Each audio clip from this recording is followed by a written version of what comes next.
I've got an unpopular opinion that I would like to share that I'm a believer in, and I was actually having a conversation on the phone with Ade from Boxing Talk with Ade, and we were actually agreeing on this, and I believe it's something that's coming, if we're not in it already to a degree, and that is that a slump in British boxing is coming.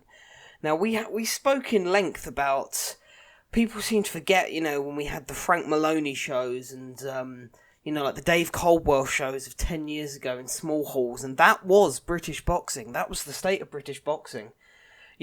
Up until probably, I'd say, 2017? It was, 2017, 2018, it was the second biggest sport in the country. Now, maybe not. I'd say it's possibly falling off a little bit again, which I'll get into in a minute. But, look, a couple of years ago, it was booming. Like, huge. Like, astronomical. Now, the bubble, I believe, has to burst. I mean, the stadium fights, selling out Wembley, I think these days are over. But, the O2 Arena is still getting sold out regularly every other weekend, it feels like. So, British boxing is still in a very healthy place. Now, I think Anthony Joshua's loss was a seismic shock to British boxing. I have noticed that the interest in boxing in general in this country has almost gone down a little bit since that. I don't think, if you're watching this from outside of the UK, you have any idea how big Anthony Joshua is over here. Like, he is David Beckham on steroids. At the moment, in this moment, he's bigger than someone like David Beckham. He is probably the biggest sports star in the UK. I actually can't think of any that stick out to me as bigger. I actually think he's probably the biggest sports star in the UK. He's massive. You go out, he's on billboards, he's on drinks bottles, he's on, crisps and chocolate bars. He's got sponsorships everywhere.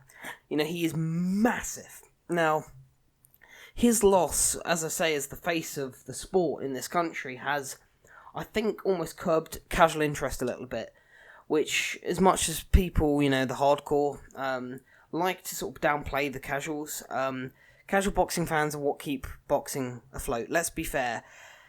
When there wasn't much casual interest in the late 2000s and the, late 2000s and sort of the early 2010s, it wasn't in a good place. Now, I think we owe a lot to Carl Froch, for bringing a lot of the sort of the fire back into British boxing. I think we owe a hell of a lot to Carl Froch. In fact, I don't think he gets enough credit.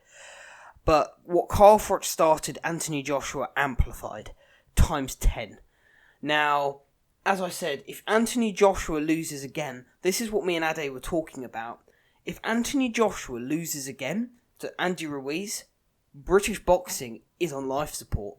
What I mean by that is, I actually have got a video coming out about a potential merger with Queensberry and Top Rank, which could be good for the UK, but obviously Hearn is now turning his attention mainly to DAZN in the US. You've got people who are fans' favourites, not necessarily the biggest fighters, like Derek Chisora. They are back on the back end of their careers now. Dillian Whyte is into his 30s. I'm not saying, he's probably still got another 4 or 5 years, but you look at the projection of British boxing and where it was, 2 years ago to now, it has definitely started to slump. There is a decline. It has peaked. And I think we are starting to see that slowly tail off. I mean, the pay-per-view numbers alone. Anthony Joshua, I believe he did, what was it, like $1.5 million for Joseph Parker? Just, a little over a year, 18 months ago. And that's the sort of time I'm talking about. You won't see pay-per-view numbers like that again in the UK unless it is a Fury or a, unless we see these big unifications or, Fury Wilder. Fury Wilder, I don't think will even do that. Fury Wilder probably won't get close. Fury Wilder will probably do in the UK probably $500,000, 600,000, something like that. As I say, I can't describe how seismic Anthony Joshua's rise in the United Kingdom was, and I'm not sure, and, the Andy Ruiz rematch will do good numbers, but will he carry on selling out Wembley, and all of this malarkey? I don't think he will. I think we've seen British boxing sort of hit that high note now, and now, especially from this loss, Anthony Joshua has a lot of, I just need to interject that Anthony Joshua has a hell of a lot of pressure on his shoulders now, because, as I said, me and Ade were talking about, we both agree that potentially the real sort of, I don't know, man, the weight of British boxing is weighing on his shoulders a bit, because if he loses again, the casuals leave in droves. And if the casuals leave in droves, then we are in trouble.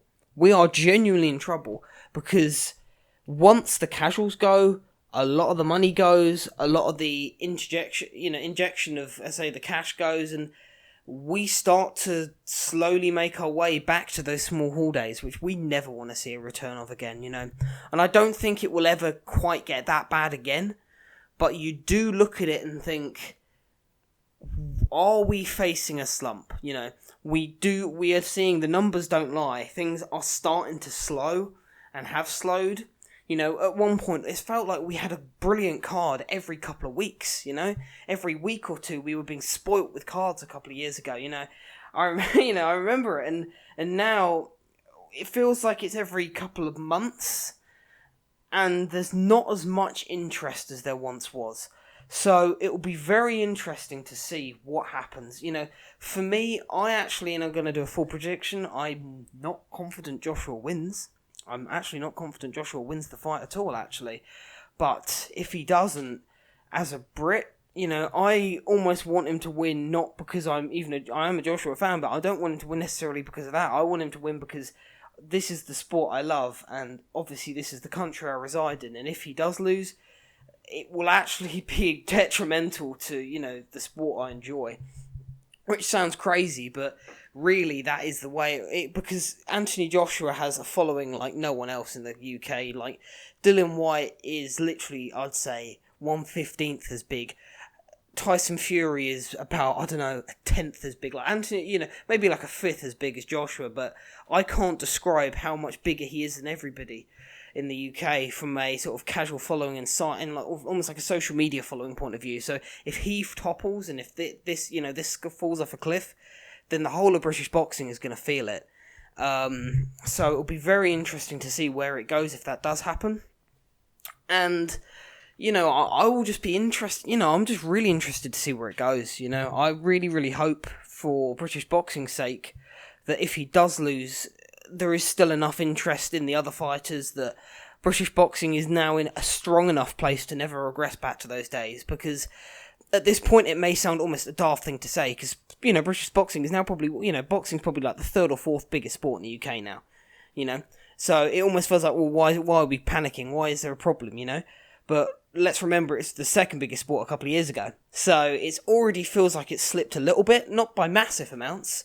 And I know when we see things like Taylor Prograis, we almost feel like, well, how can I possibly be saying this? How can it be, how can it not be as popular? What do you mean? We're having brilliant fights, and that we do, but we had amazing fights in the 90s, let's not forget. And in the 90s, could you have foreseen how it ended in the 2000s? You couldn't have done. History tells us that boxing does slump.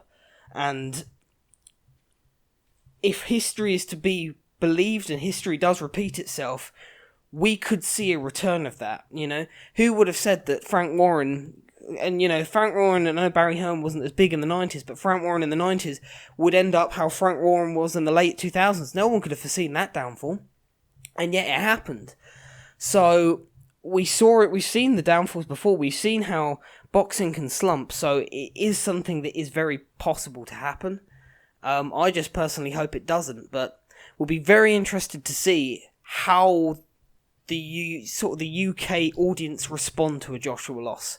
Because as I say, it does feel like we haven't got as big a following already from the Andy Ruiz fight. Don't get me wrong, I think it will do better numbers, but I think the rematch, but I think that comes down to one of the intrigue of the rematch, 2 the time it's being shown, and the sort of question marks around Joshua.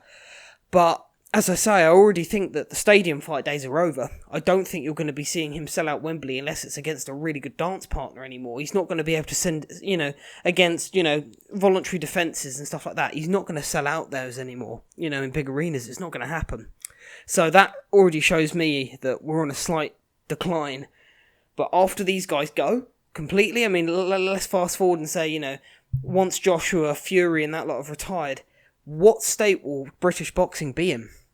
And I think that's a question that no one can really answer. I know the future does look bright with people like Daniel Dubois on the horizon, but are these going to be able to carry on like the Joshua and Fury sort of legacy? I'm not sure.